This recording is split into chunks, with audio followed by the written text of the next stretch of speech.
So what does the path forward for schools look like? Let's bring in Arne Duncan. He's the former U.S. Secretary of Education. He joins us first on CNBC ahead of his Milken Conference panel. We appreciate it, Mr. Secretary. Welcome. Good afternoon. Thanks for having me. I think one of the significant but small changes that's probably going to come out of all of this is a big rise in homeschooling.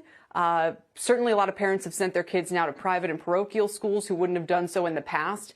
And public schools who once kind of had a lock on education, you can kind of feel that slipping this year as a result of everything that's happened. What's that going to look like if we spin the clock forward 5 or 10 years from now? Yeah, I'm not sure if I agree with that sort of that long-term trend. It's obviously been just an extraordinarily difficult time for kids, for parents, for teachers. We shouldn't be in this situation. This was a natural disaster that morphed into a man-made catastrophe.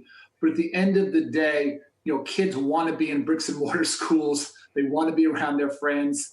I think parents have never respected and appreciated what teachers do more than during this time.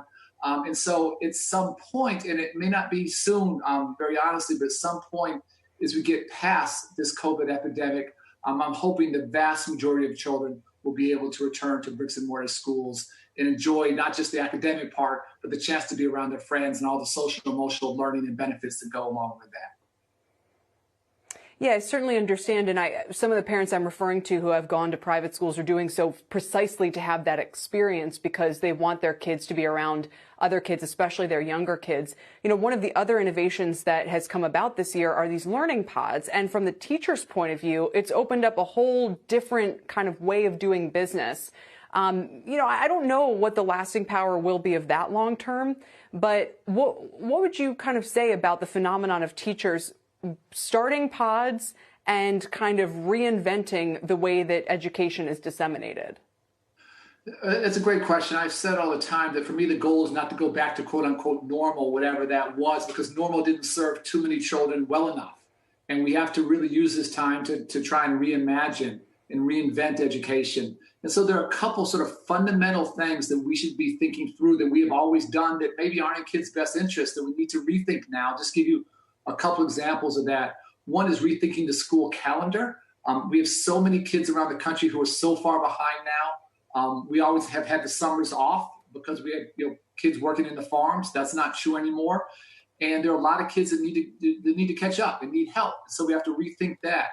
Secondly, I would love to see a massive national tutoring program to very intensively help those kids, reach those kids that are first behind, help them catch up, whether that's physically, virtually, or both. Third, I think we should move from a sort of a seat time way of education to competency. You should pass algebra when you know algebra, not just by sitting in class for 9 months. And then to your point about how we think differently about teachers, just to give you one example and to stay on that algebra example, let's say you have an amazing algebra teacher at your school that normally teaches, call it 125 kids in a day. What if that teacher was able to teach all the freshmen in your high school algebra? And do that, using technology, and then other teachers could use the rest of the day for office hours and for small groups of students and individual tutoring. So that pod-like concept that you talked about. So it really is a time where, again, for all the lack of leadership at the federal level, local leaders are working so hard to be creative and innovative, and hopefully, we can come out of this with something much better, actually, than what existed before. Shepard Smith here. Thanks for watching CNBC on YouTube.